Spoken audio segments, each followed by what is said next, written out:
Hello दोस्तों, नमस्कार। मैं जितेंद्र शर्मा केमिस्ट्री की क्लास में फिर से आपका हार्दिक स्वागत करता हूं। जैसे अपन ने डिस्कस कर चुके हैं, कार्बनिक यौगिक की भी बात कर लिया अपन ने, दैनिक जीवन में उपयोग होने वाले विभिन्न प्रकार के महत्वपूर्ण यौगिक की भी बात कर लिया अपन ने। आज अपन डिस्कस करेंगे जो सबसे महत्वपूर्ण टॉपिक है रसायन विज्ञान के अंतर्गत, केमिस्ट्री के अंतर्गत, वो है अम्ल, क्षार और लवण की बात करेंगे। एसिड, बेस और साल्ट की बात करेंगे। जी हाँ दोस्तों, हम आज डिस्कस करने वाले ऐसे टॉपिक को जो हमारे किसी न किसी तरह से हम भोज्य पदार्थ के रूप में यूज लेते हैं। फल फ्रूट के माध्यम से हम भोज्य पदार्थ में, किसी न किसी तरह से खाद्य पदार्थ में हम किसी न किसी तरह से, और नमक के रूप में, इस तरह से हम अम्ल की बात करें, क्षार लवण का ग्रहण हम करते हैं। साबुन वगैरह ये जो नॉर्मली हम यूज करते हैं उन्हीं यौगिकों की अपन डिस्कस कर रहे थे, लेकिन आज हम बात करें अम्ल, क्षार और लवण की। तो सबसे पहले दोस्तों हम बात करेंगे अम्ल की बात करेंगे। किसकी बात करेंगे दोस्तों? अम्ल की बात करेंगे। ये अम्ल क्या होता है? अम्ल को इंग्लिश में क्या कहते हैं? अंग्रेजी में, इंग्लिश में हम इसे कहते हैं एसिड। क्या कहते हैं दोस्तों? एसिड कहते हैं। सबसे पहले अम्ल, ठीक है ना। इस अम्ल शब्द किससे मिलकर बना है? आपसे कोई पूछ लिए कि अम्ल किससे मिलकर बना है, अम्ल का मतलब क्या होता है, तो आपको बताना है अम्ल जो है वो लैटिन भाषा के शब्द से बना है। किस शब्द से बना है अम्ल? लैटिन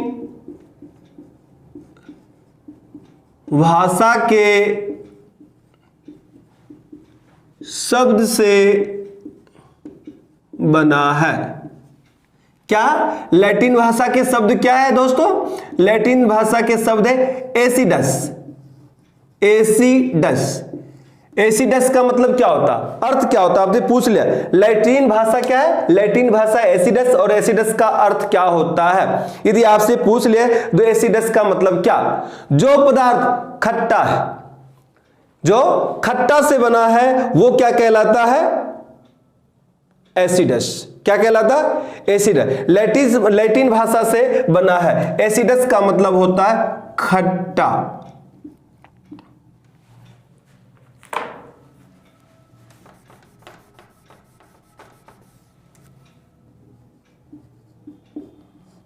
खट्टा, ठीक है ना।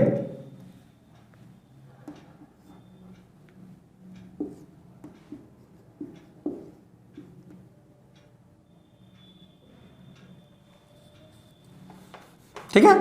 एसिडस, एसिडस का मतलब क्या होता है? खट्टा, अर्थात खट्टापन।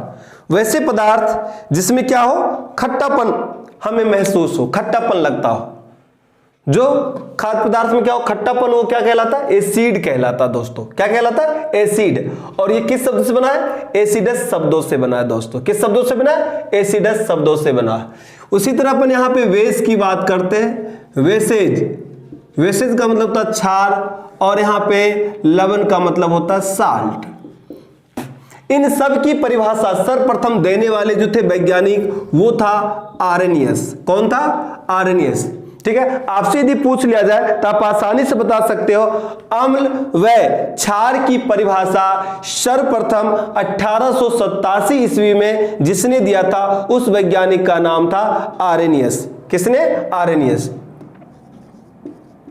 अम्ल व क्षार की परिभाषा सर्वप्रथम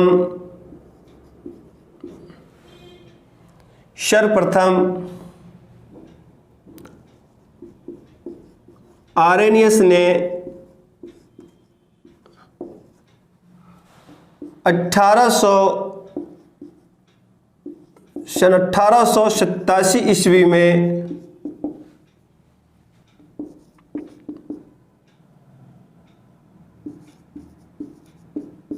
दिया था। ठीक है दोस्तों, ये हो गया। अब यदि इनके अनुसार यदि हम बात करें कि इनकी परिभाषा के अनुसार, तो आर्रेनियस के अनुसार, किसके अनुसार? वैज्ञानिक आर्रेनियस के अनुसार अम्ल किसे कहते हैं? यदि आपसे पूछ लिया जाए अम्ल किसे कहते हैं, तो आर्रेनियस के अनुसार यदि हम बात करें तो इनको हम परिभाषित करें। ठीक है ना। तो आपको बताना है दोस्तों कि जो पदार्थ कौन सा पदार्थ? जो पदार्थ जलीय विलयन में अपघटित होकर हाइड्रोजन आयंस देता है अम्ल कहलाता है दोस्तों। क्या कहलाता है? अम्ल कहलाता है। यदि आपसे कोई पूछ ले कि आर्यनियस ने क्या कहा, आर्यनियस ने परिभाषा दिया सर्वप्रथम 1887 ईस्वी में, और इन्होंने बताया कि जो पदार्थ जल में घुलकर या जलीय विलयन में अपघटित होकर हाइड्रोजन आयंस मुक्त करता है या हाइड्रोजन आयंस देता है, उसे हम क्या कहते हैं? अम्ल कहते हैं दोस्तों। क्या कहते हैं? अम्ल कहते हैं। तो इसके अनुसार जो पदार्थ जलीय विलयन में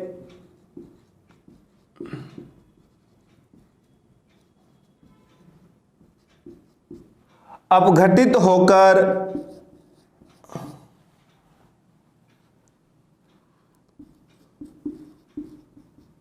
हाइड्रोजन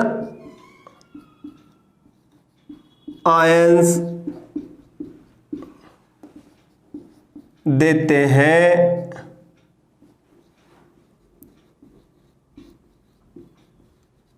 अम्ल कहलाते हैं दोस्तों। क्या कहलाते हैं? अम्ल मीन्स एसिड कहलाते हैं दोस्तों। ठीक है ना? आपसे कोई पूछ ले तो आप आसानी से एकदम सटीक परिभाषा दे सकते हो। सर्वप्रथम ये परिभाषा देने वाला वैज्ञानिक जो था वो आर्यनियस था। 1887 ईस्वी में उन्होंने बताया था कि वे पदार्थ जो जल में घुलकर या जलीय विलयन में अपघटित होकर हाइड्रोजन आयंस मुक्त करता है या हाइड्रोजन आयंस देता है, वो क्या कहलाता? अम्ल कहलाता दोस्तों। क्या कहलाता? अम्ल कहलाता। फॉर एग्जाम्पल की बात करें, कुछ अम्ल ऐसे हैं जहां से हाइड्रोजन आयंस निकलता है, किसमें? मुक्त होते हैं, उनकी बात करते हैं। फॉर एग्जाम्पल आपसे कहा जाए तो हम बात करेंगे उदाहरण के लिए, जैसे आपसे पूछ लिया जाए उदाहरण के तौर पे हाइड्रोक्लोरिक अम्ल की बात करें। किसकी बात करेंगे? हाइड्रोक्लोरिक अम्ल की बात करेंगे। हाइड्रोलिक अम्ल भी बात हो सकता है, हाइड्रोक्लोरिक अम्ल की भी बात हो सकती है। यदि आपको दोनों टाइप से बताया, हाइड्रोलिक अम्ल भी,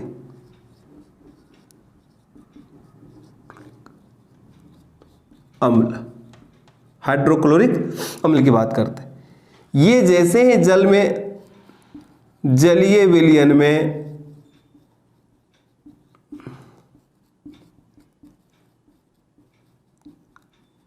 अपघटित होता है तो ये H और क्लोरीन में टूट जाते हैं दोस्तों। यदि आपसे कोई पूछे तो बता सकते हो। यहां तो हाइड्रोजन और क्लोरीन दोनों क्या हो गए?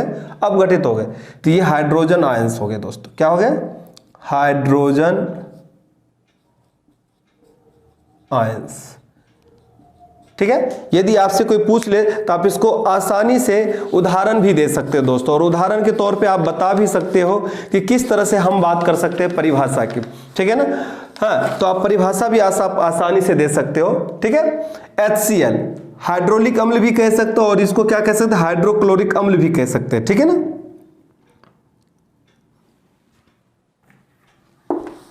आप हाइड्रोक्लोरिक अम्ल ही लिख लो, हाइड्रोक्लोरिक अम्ल की बात करते हैं। चलिए, तो ये हो गया दोस्तों अपन पहला उदाहरण था HCl। दूसरा उदाहरण यदि लेके चले तो हम बात करेंगे नाइट्रिक अम्ल की। किसकी बात करेंगे? नाइट्रिक अम्ल की, HNO3। इसे कहते हैं नाइट्रिक अम्ल। नाइट्रिक अम्ल, जब इस नाइट्रिक अम्ल जो होता है जलीय विलयन में अपघटित होता है तो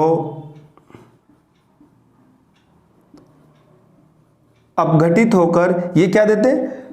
यहां पे आपका क्या अलग कर देते हैं? नाइट्रोजन को अलग कर लेता है, सॉरी हाइड्रोजन को अलग कर लेगा। किसको अलग करेगा? हाइड्रोजन को अलग करेगा। सबसे पहले हाइड्रोजन अलग करेगा, और क्या अलग हो जाएगा? NO3 अलग हो जाएगा। ठीक है ना? NO3।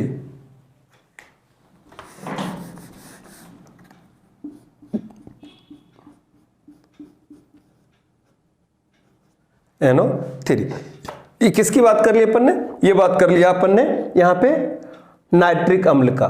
दो उदाहरण दिए, तीसरा उदाहरण भी दे सकते हैं दोस्तों अपन।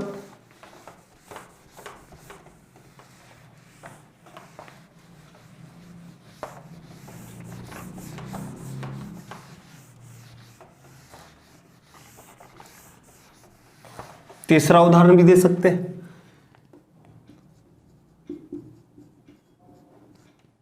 उदाहरण नंबर 3, एसिटिक अम्ल।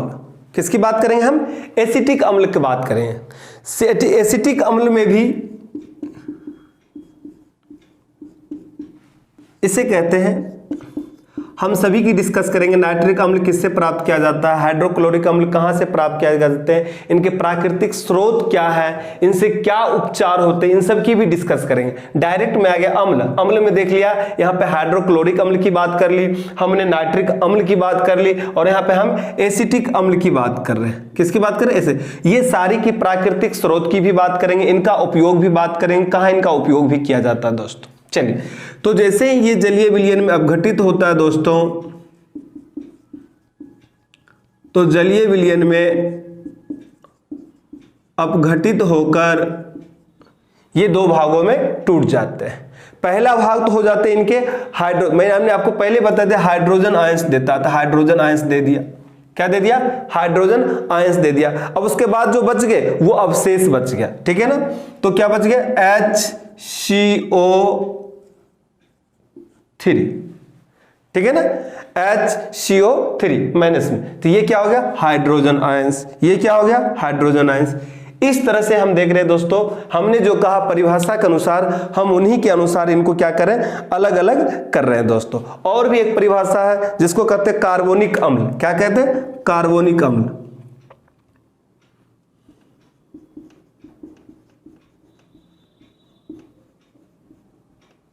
कार्बोनिक, कुछ ऐसे विभिन्न परिभाषाएं जिनके माध्यम से हम बात कर सकते हैं। कार्बोनिक अम्ल भी होता है H2CO3। क्या होता है? H2CO3।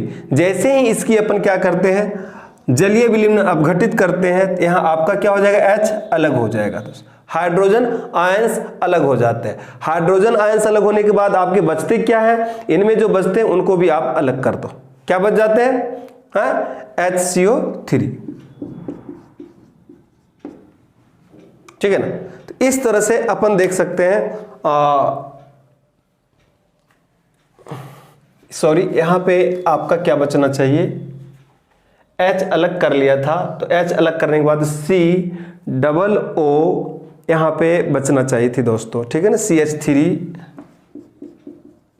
COO माइनस, सॉरी ये गलत हो गया था, ये हाइड्रोक्लोरिक अम्ल का है, तो ये बचना चाहिए। चलिए, तो इस तरह से हमने देखा कि ये कुछ उदाहरण। इसके अलावा एक और सबसे बेस्ट उदाहरण है सांद्र सल्फ्यूरिक अम्ल का। किसका? सांद्र सल्फ्यूरिक अम्ल का, ठीक है ना। 5 उदाहरण। H2SO4 जिसे कहते हैं सल्फ्यूरिक अम्ल। क्या कहते हैं? सल्फ्यूरिक अम्ल। ये अम्लों का राजा कहलाता दोस्तों। सभी अम्लों का राजा यदि पूछ लिया जाए तो क्या कहोगे? सांद्र सल्फ्यूरिक अम्ल या सल्फ्यूरिक अम्ल। जैसे ही जलीय विलयन में अपघटित होता है दोस्तों, तो ये इसमें से भी आपका क्या? हाइड्रोजन आयंस अलग हो जाते हैं और सल्फेट अलग हो जाता है दोस्तों, ठीक है ना। ओके, तो इस तरह से हम देख रहे हैं कि विभिन्न प्रकार की जितनी भी अम्ल होते हैं वो अपघटित होकर हाइड्रोजन आयंस मुक्त करते हैं। क्या मुक्त करते हैं? हाइड्रोजन आयंस मुक्त करते हैं। चलिए, इसके अलावा यदि आपसे पूछ लिया जाए, पेपर में पूछा जाता है कि निम्न में से कौन सबसे अधिक प्रबल अम्ल है? क्या है? प्रबल अम्ल है। प्रबल अम्ल जो होंगे दोस्तों वो सबसे अधिक से अधिक हाइड्रोजन आयंस मुक्त करते हैं। दूसरा पॉइंट, उनकी पहचानने की शक्ति है, को विद्युत के भी अच्छे सुचालक की तरह कार्य करते हैं दोस्तों। इस तरह से उनकी हम पहचान कर सकते हैं, ठीक है ना। इसीलिए इसको हम क्या कहते हैं? प्रबल अम्ल कहते हैं दोस्तों। क्या कहते हैं? प्रबल अम्ल। यदि आपसे पूछ लिया जाए कि निम्न में से दिए गए अम्ल में से कौन सा प्रबल अम्ल है और कौन सा दुर्बल अम्ल है, कौन सा दुर्बल अम्ल है, यानी कमजोर अम्ल कौन है और शक्तिशाली अम्ल कौन सा है, जो अधिक से अधिक क्रिया करता, अधिक से अधिक रिएक्शन करता, अधिक से अधिक अभिक्रिया करके अच्छे सुचालक की तरह व्यवहार करता, हर जगह नॉर्मली कॉमन से उनका प्रयोग किया जाता है दोस्तों। यदि आपसे पूछ लिया जाए तो सबसे पहले एक होता है प्रबल अम्ल और एक होता है दुर्बल अम्ल, ठीक है। प्रबल अम्ल जो होते हैं, सबसे पहले हम बात करेंगे H2SO4 की। किसकी? H2SO4। ये सबसे प्रबल अम्ल है। ठीक है ना। इसके अलावा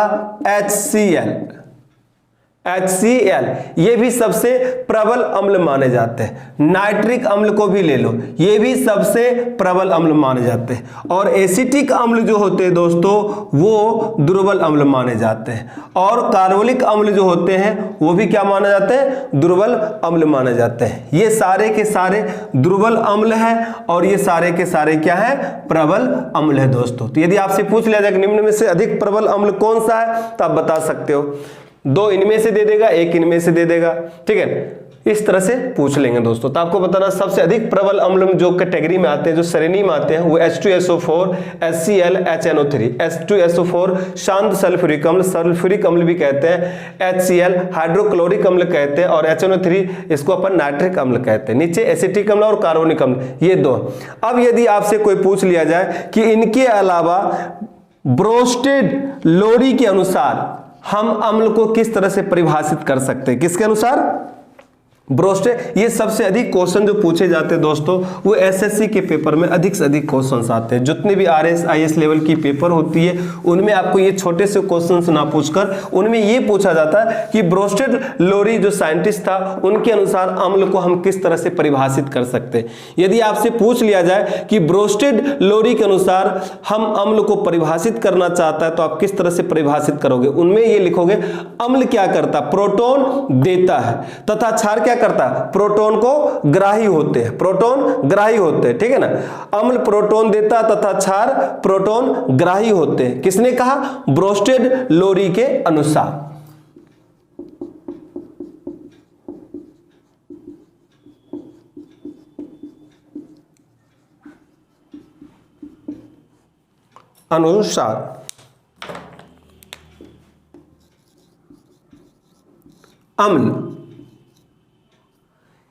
अम्ल क्या करता है, प्रोटॉन देता है,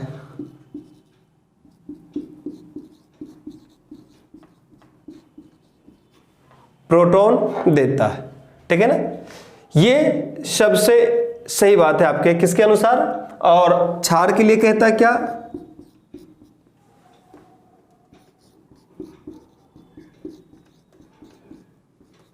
ग्राही होता है, ठीक है ना, ये ब्रोस्टेड के अनुसार। इनके अलावा एक और वैज्ञानिक थे जिन्होंने भी अम्ल को परिभाषित किया था, वो वैज्ञानिक थे कौन, वो लुईस की संकल्पना कहते हैं। क्या कहते हैं, लुईस की संकल्पना।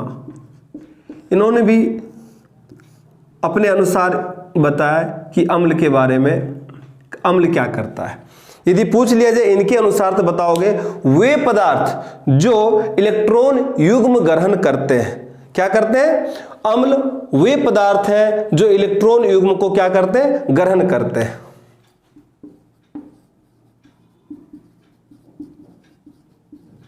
जो इलेक्ट्रॉन युग्म को ग्रहण करते हैं। जबकि हम किसकी बात करते हैं, क्षार की। वो तो ग्रहण कर रहे हैं और क्या करते हैं, ये त्यागते हैं। क्षार वे पदार्थ हैं जो इलेक्ट्रॉन युग्म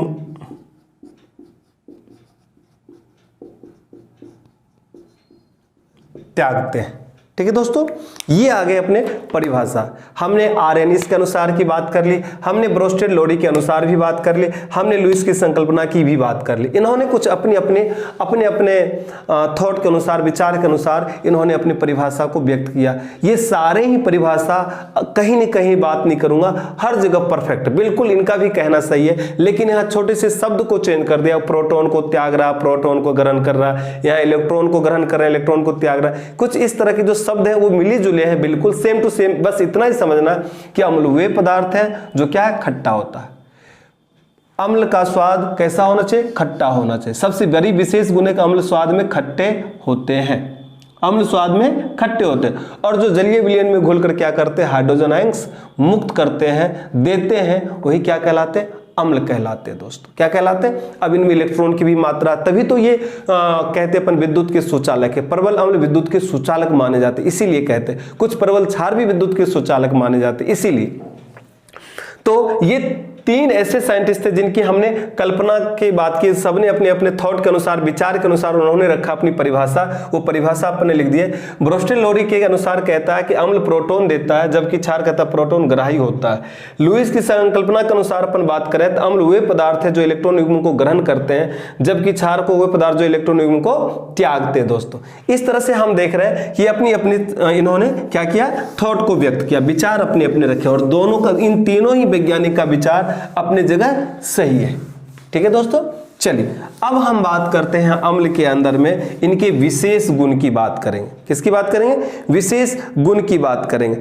अब आपसे पूछ लिया जाए कि कुछ ऐसे अम्ल होते हैं जो खनिज अम्ल भी कहा जाता है, कुछ ऐसे अम्ल होते हैं जिसको हम क्या कहते हैं, खनिज अम्ल भी कहा जाता है, जो व्यापारिक तौर पे, औद्योगिक तौर पे हम सबसे अधिक यूज करते हैं, उनका प्रयोग करते हैं नॉर्मली, तो हम उनको क्या कहते हैं, खनिज अम्ल भी कहते हैं। तो ऐसे यदि आपसे पूछ लिया जाए तो सभी अम्लों में से एक तो H2SO4 जिसे कहते हैं सल्फ्यूरिक अम्ल,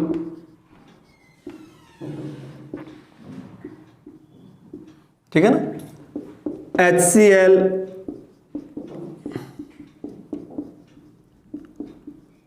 हाइड्रोक्लोरिक अम्ल एवं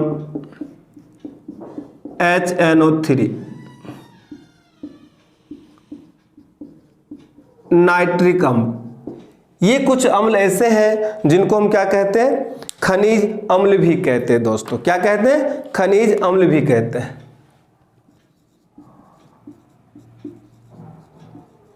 अम्लों को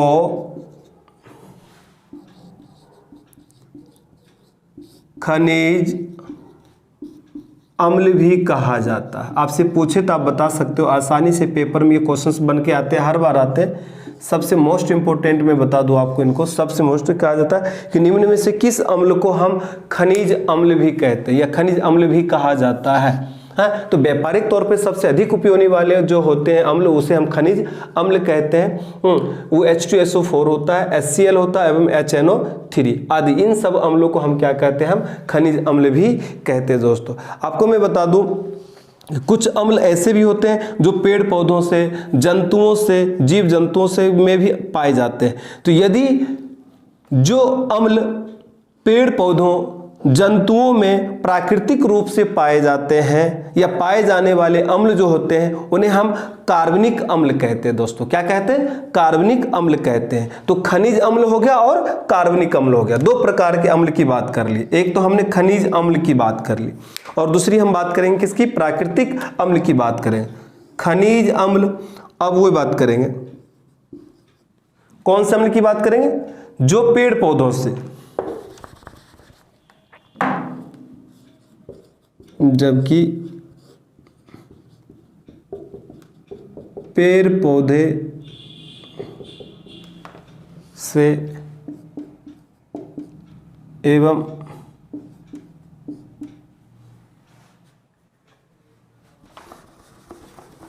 पेड़ पौधे व जंतुओं से, पेड़ पौधे व जंतुओं में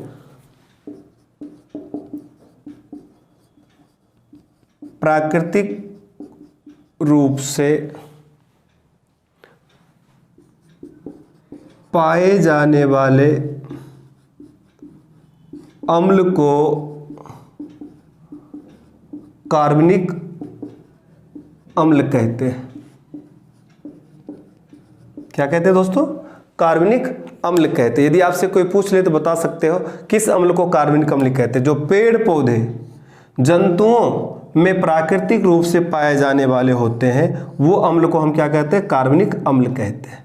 आपसे ये क्वेश्चन पूछ ले, खनिज अम्ल किसे कहते हैं और जिनको हम कृत्रिम रूप से भी बना सकते हैं उसको भी हम खनिज अम्ल कहते हैं। जो सबसे अधिक प्रयोग में लाए जाते हैं उनको भी खनिज अम्ल कह सकते हैं। लेकिन जो जीव जंतु, पेड़ पौधों आदि से जो प्राकृतिक रूप में पाए जाने वाले अम्ल होते हैं वो क्या कहलाते हैं? हमारे कार्बनिक अम्ल कहलाते हैं। जैसे यदि आपसे पूछ लिया जाए कार्बनिक अम्ल कौन कौन से होते हैं तो आप आसानी से बता सकते हो दोस्तों।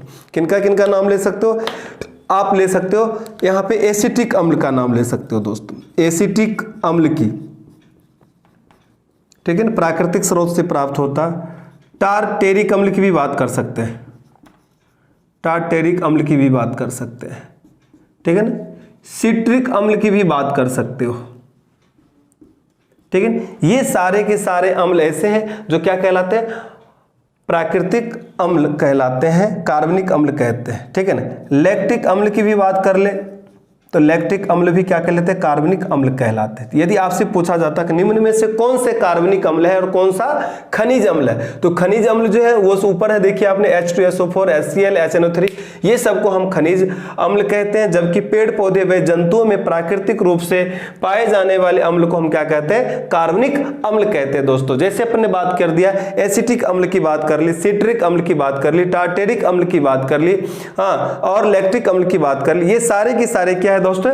हम इन्हें कहते हैं कार्बनिक अम्ल कहते हैं दोस्तों। क्या कहते हैं? कार्बनिक अम्ल कहते हैं। तो अपने से इस तरह से यदि दोनों में पूछ लिया जाए कौन क्या है तो आप बता सकते हो खनिज अम्ल कौन कौन है और कार्बनिक अम्ल कौन कौन से दोस्तों। चलिए इसके बाद हम डिस्कस करते हैं कि प्रकृति में कुछ प्राकृतिक अम्ल भी होते हैं और उनके स्रोत भी होते हैं, ठीक है ना। प्राकृतिक अम्ल और किन किन स्रोत से प्राप्त होते हैं, तो कुछ महत्वपूर्ण प्राकृतिक अम्ल की बात करेंगे और उनके स्रोत की बात करेंगे। सोर्स मींस कहां से हम प्राप्त कर सकते हैं दोस्तों। चलिए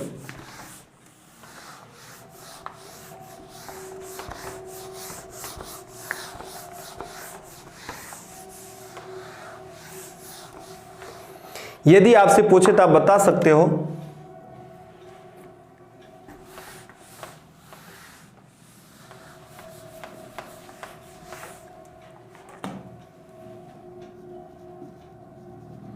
कुछ महत्वपूर्ण प्राकृतिक अम्ल व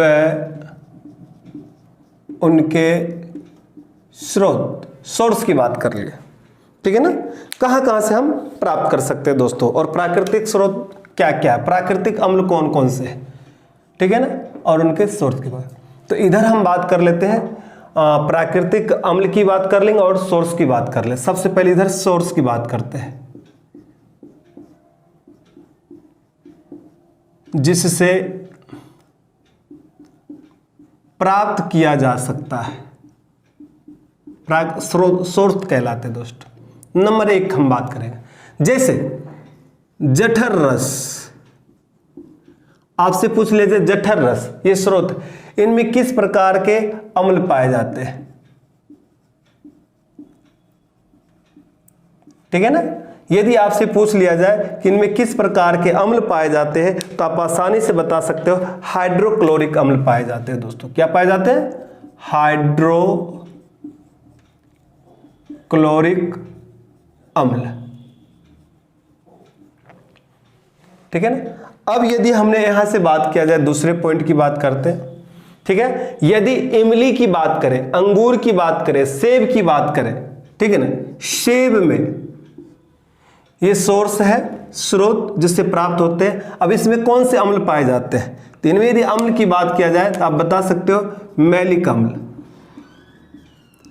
मैलिक अम्ल प्राप्त होते हैं, प्राकृतिक अम्ल कहलाते हैं दोस्तों। यदि आपसे यहां पे अंगूर की बात करें,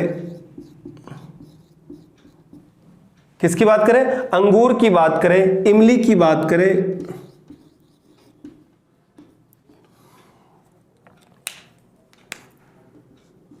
जिसमें किस प्रकार के अम्ल पाए जाते हैं तो आप बता सकते हो टार्टेरिक अम्ल पाए जाते हैं।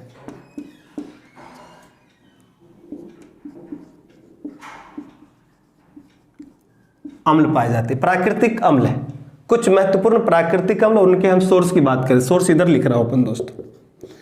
अंगूर, इमली की बात करें, इसके अलावा लाल चींटी की बात करें, बिच्छू की बात करें, मधुमक्खी की बात करें,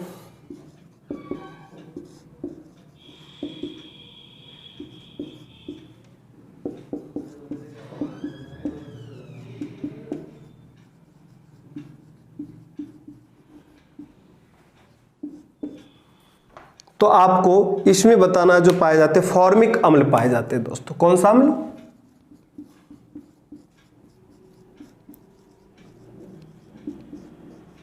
जिसको हम मेथोनोइक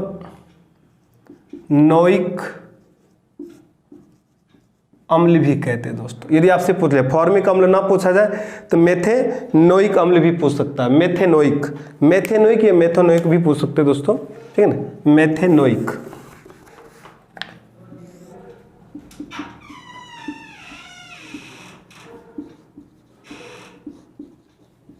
मेथेनोइक अम्ल की बात करेंगे।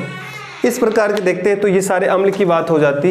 इसके अतिरिक्त यदि हम बात करें तो इनके अलावा और भी बहुत ऐसे सोर्स हैं जिनसे हम क्या प्राप्त कर सकते हैं, प्राकृतिक अम्ल प्राप्त कर सकते हैं। जैसे नींबू की बात करें, खट्टे फलों की बात करें, खट्टे पदार्थ में बात करें,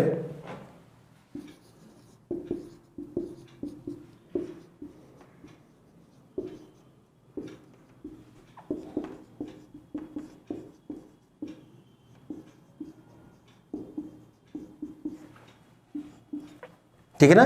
नींबू की बात कर दे, आपके पास खट्टे फलों की बात करें, खट्टे, तो उसमें साइट्रिक अम्ल पाए जाते हैं दोस्तों।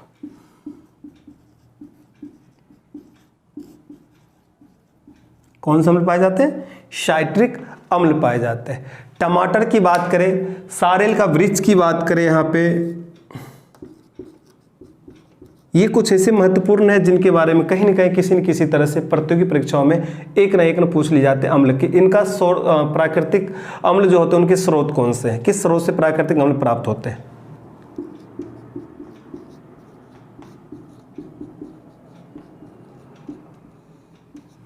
इनसे बात करें कि टमाटर और सारेल का वृक्ष से किस प्रकार का अम्ल प्राप्त किए जाते हैं, तो आप बता सकते हो ऑक्जेलिक अम्ल।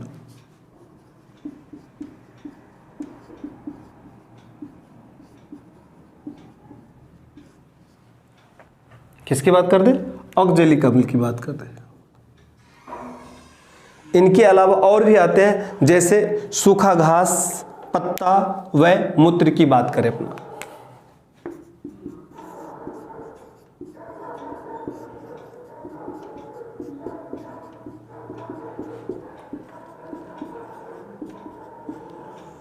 मूत्र की, किसकी बात? सूखा घास, पत्ता, और इसकी बात करें तो इसमें बेंजोइक अम्ल पाए जाते हैं दोस्तों। किस अम्ल की बात करें? बेंजोइक अम्ल की बात कर रहे हैं। गेहूं के रस की बात किया जाए,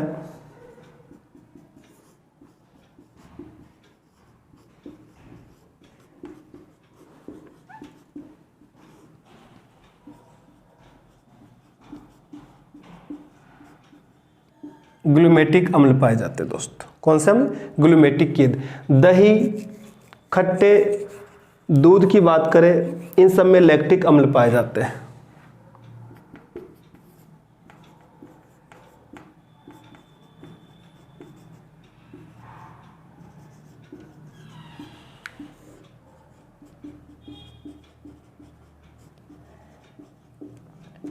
लैक्टिक अम्ल, ठीक है दोस्तों। दही, खट्टे अम्ल की बात कर ली, इन सब में क्या पाए जाते हैं? लैक्टिक अम्ल पाए जाते हैं। इनके अलावा आपसे पूछ लिया जाता है फलों के रस में, सिरका जिसे कहते हैं, फलों के रस की बात किया जाए, सिरका की बात किया जाए, उनमें किस प्रकार के रस पाए जाते हैं, तो आप बता सकते हो एसिटिक अम्ल पाए जाते हैं दोस्तों। किस प्रकार के अम्ल पाए जाते हैं? एसिटिक अम्ल पाए जाते हैं। इसके अलावा सुगंधित तेलों में भी बात किया जाए तो सुगंधित तेल में भी हम एसिटिक अम्ल की बात करें। कभी कभी क्वेश्चन पूछ लिया जाए सुगंधित तेलों में किस प्रकार के अम्ल पाए जाते हैं, तो सुगंधित तेलों में हम बात करेंगे तो बताएंगे कि एसिटिक अम्ल पाए जाते हैं। सिरका, फलों के रस में किस प्रकार के अम्ल पाए जाते हैं, तो सिरका अम्ल पाए जाते हैं। इनके अलावा आंवला की बात किया जाए तो एस्कॉर्बिक अम्ल की बात करेंगे। किसकी बात करेंगे? एस्कॉर्बिक अम्ल पाए जाते हैं। ठीक है दोस्तों।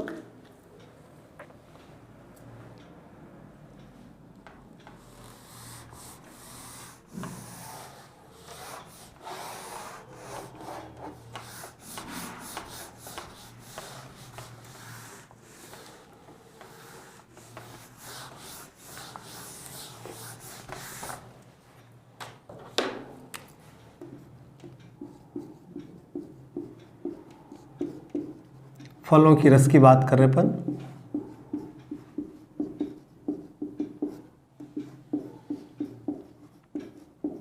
एसिटिक अम्ल की बात करेंगे। ठीक है ना। सुगंधित तेल की भी बात कर सकते हैं दोस्तों। किसकी? सुगंधित तेल की बात कर रहे हैं।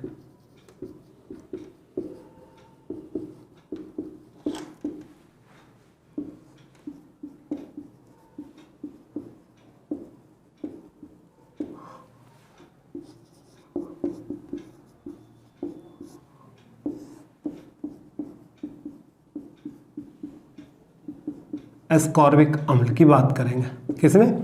आंवला के अंदर। इस तरह से देखते दोस्तों कि कुछ प्राकृतिक अम्ल हैं जो इनके विभिन्न सोर्स होते हैं जिससे हम प्राप्त कर सकते हैं। आज अपन ने छोटे छोटे डिस्कस कर ली कि प्राकृतिक अम्ल जो पाए जाते हैं उनके सोर्स क्या है, स्रोत क्या है, जिनसे हम प्राकृतिक अम्ल प्राप्त कर सकते हैं दोस्तों। अब हम नेक्स्ट टॉपिक की जो डिस्कस करें उसमें वो है कुछ ऐसे जैसे सल्फ्यूरिक अम्ल की बात करें। नोट डालने वाली दोस्त है, नोट सबसे मोस्ट इंपोर्टेंट पॉइंट की बात है जिसकी हम डिस्कस कर रहे हैं। सबसे वेरी वेरी मोस्ट सल्फ्यूरिक अम्ल के बारे में पूछ ले दोस्तों कि सल्फ्यूरिक अम्ल किससे प्राप्त कर सकते हैं। तो आपको बताना है कि सल्फ्यूरिक अम्ल जो होते हैं वो हरा कशिश से प्राप्त किया जाता है। किससे? सल्फ्यूरिक अम्ल का सोर्स पूछ लिया जाए तो आपको बताना है सल्फ्यूरिक अम्ल का जो सोर्स होता है दोस्तों होते हैं हरा कशिश की बात करेंगे। इसके अलावा आपको नाइट्रिक अम्ल की भी पूछ सकता है दोस्तों।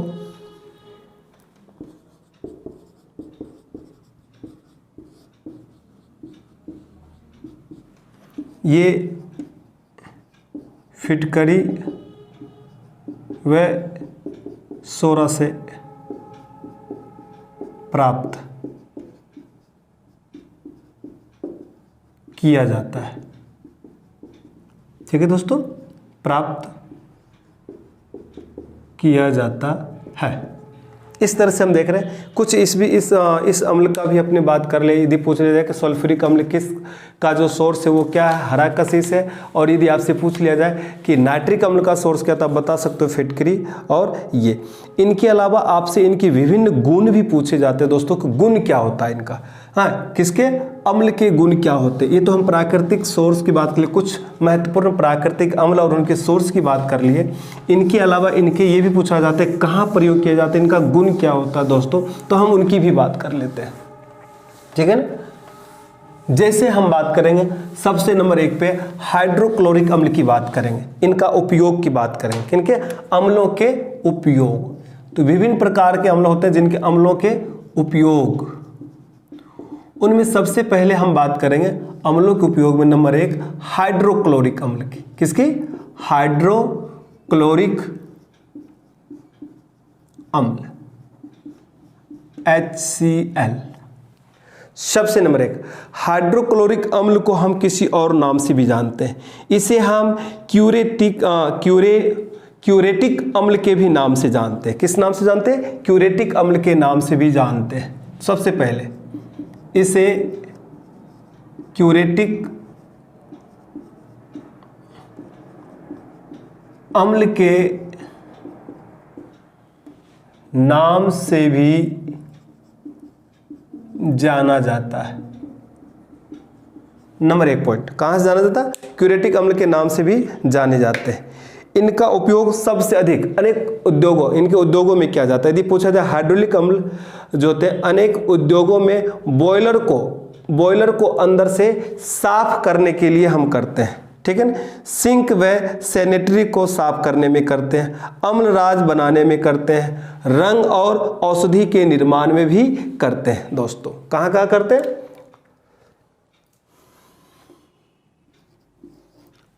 हाइड्रोलिक अम्ल की बात करते हैं, अम्लराज बनाने में,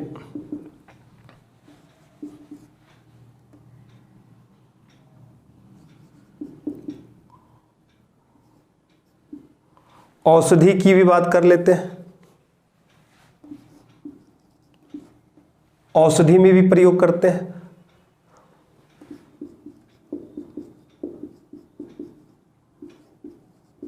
निर्माण में,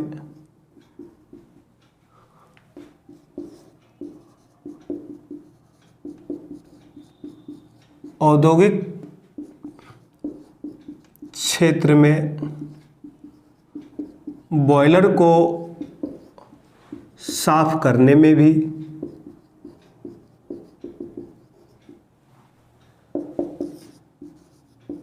सिंक व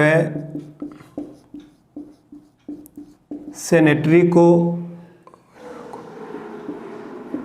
अंदर से साफ करने में, को भी साफ करने में हम किसका प्रयोग करते हैं दोस्तों? हाइड्रोक्लोरिक अम्ल का प्रयोग करते हैं। यदि आपसे पूछ लिया जाए तो आप बता सकते हो कि उद्योग क्षेत्र में जो होता है बॉयलर को अंदर से साफ करने के लिए हम हाइड्रोक्लोरिक अम्ल का प्रयोग करते हैं। इसके अलावा अम्लराज के निर्माण में भी करते हैं। सिंक और सैनिटरी को भी हम साफ करने में दोस्तों करते हैं। किसका प्रयोग करते हैं हम प्रयोग करते हैं हाइड्रोक्लोरिक अम्ल का, ठीक है ना। इसके अलावा औषधि एवं रंग के निर्माण में भी हम प्रयोग करते हैं। अब बात करेंगे हम यहाँ पे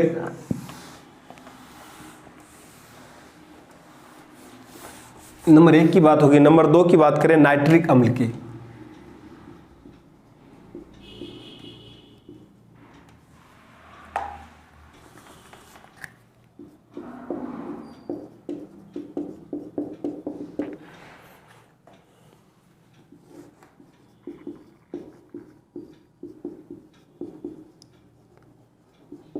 नाइट्रिक अम्ल के बारे में पूछ लीजिए दोस्तों तो आप बता सकते हो नाइट्रिक कि उर्वरक बनाने में अम्लराज के रूप में प्रयोग करते दोस्तों। फोटोग्राफी विस्फोटक पदार्थ के निर्माण में भी करते दोस्तों।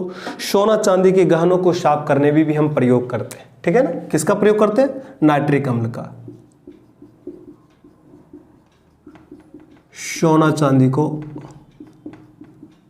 साफ करने में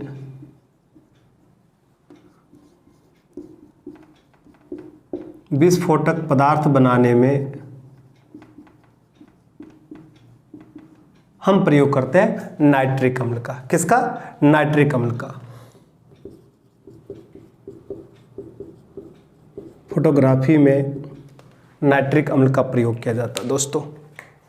इसके अतिरिक्त हम बात करें नाइट्रिक अम्ल के अलावा तो सबसे जो महत्वपूर्ण पॉइंट होती है वो होते अपने सल्फ्यूरिक अम्ल। यदि आपसे पूछा जाए कि सल्फ्यूरिक अम्ल का प्रयोग कहाँ किया जाता है दोस्तों, तो सबसे अधिक सीसा संचायक सेल जो बैटरी होती है अपन जो नॉर्मली यूज करते हैं यूपीएस के साथ, इन्वर्टर के साथ, वो बैटरी जो होती है वो कभी कभी अचानक लाइट इंटरप्ट हो जाने के कारण, विद्युत सप्लाई अचानक कट जाने के कारण जो हम आपातकालीन स्थिति में जिस चीज़ का प्रयोग करते हैं वो इन्वर्टर वगैरह कहलाते हैं, फिस कहलाते हैं, उनके साथ हम बैटरी का प्रयोग करते हैं। तो यदि पूछा जाए कि बैटरी में किस प्रकार के अम्ल होते हैं तो आपको बताना है सल्फ्यूरिक अम्ल होते हैं दोस्तों। क्या होते हैं? सल्फ्यूरिक अम्ल। इसके अलावा सल्फ्यूरिक अम्ल का प्रयोग करते हैं पेट्रोलियम के संशोधन में भी करते हैं दोस्तों, पेट्रोलियम के संशोधन में भी।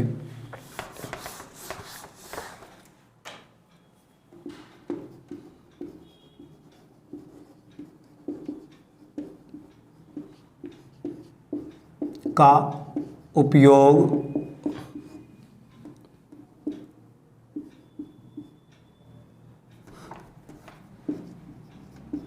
सीसा संचायक सेल में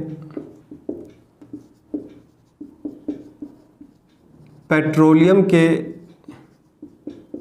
शोधन में, इन सब में हम सल्फ्यूरिक अम्ल का प्रयोग करते हैं दोस्तों। किसका प्रयोग करते हैं? सल्फ्यूरिक अम्ल का प्रयोग करते हैं, ठीक है ना। इसके अलावा यदि बात किया जाए एसिटिक अम्ल की बात करें,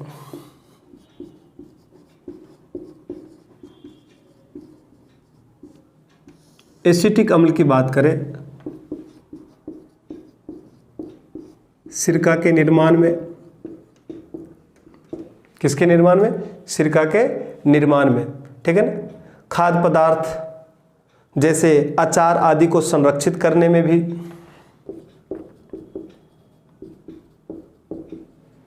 खाद्य पदार्थों को संरक्षित करने में भी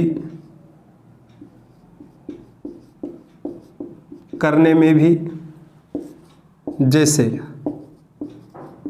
अचार की बात करते हैं, पिकल की बात करते हैं, एसिटिक अम्ल। इसके अलावा आपसे यदि पूछ लिया जाए फॉर्मिक अम्ल की बात करें तो फॉर्मिक अम्ल की भी बता सकते हो दोस्तों कि फलों को संरक्षित करने में जीवाणुनाशक के रूप में भी हम प्रयोग करते हैं। किसका? हम बात कर रहे हैं फॉर्मिक अम्ल की। ऑक्जेलिक अम्ल की बात की जाए तो कपड़ों के अंदर जो दाग धब्बे लग जाते हैं दोस्तों, उन कपड़ों के दाग धब्बे को हटाने में, कपड़ों की रंगाई और छपाई में भी हम प्रयोग करते हैं। किसका? ऑक्जेलिक अम्ल का प्रयोग करते हैं। आपसे पूछा जाता है कि कपड़े के ऊपर जो दाग धब्बे लग जाते हैं उनको हटाने के लिए किस अम्ल का प्रयोग प्रयोग किया जाता है। आपको बताना है कि कपड़े पे जो दाग धब्बे लग जाते हैं उनको हटाने के लिए हम ऑक्जेलिक अम्ल का प्रयोग करते हैं। कपड़ों की रंगाई और छपाई में भी हम ऑक्जेलिक अम्ल का प्रयोग करते हैं। दवा हो, खाद्य पदार्थ के संरक्षण के रूप में हम बेंजोइक अम्ल का प्रयोग करते हैं। दोस्तों किसका प्रयोग करते हैं? बेंजोइक अम्ल का प्रयोग करते हैं। धातुओं को साफ करना हो, कपड़ा उद्योग हो, उन सब में हम सबसे ज्यादा प्रयोग करते हैं दोस्तों साइट्रिक अम्ल का। किसका? साइट्रिक अम्ल का हम प्रयोग करते हैं दोस्तों। चलिए आज के टॉपिक में हमने यहीं तक कंप्लीट किया। आगे की टॉपिक में हम बात करेंगे अम्ल के गुण और उनके उपयोग, क्या कहते हैं, उनका पीएच मान कितना होता और अम्लों का वर्गीकरण दोस्तों। ठीक है दोस्तों।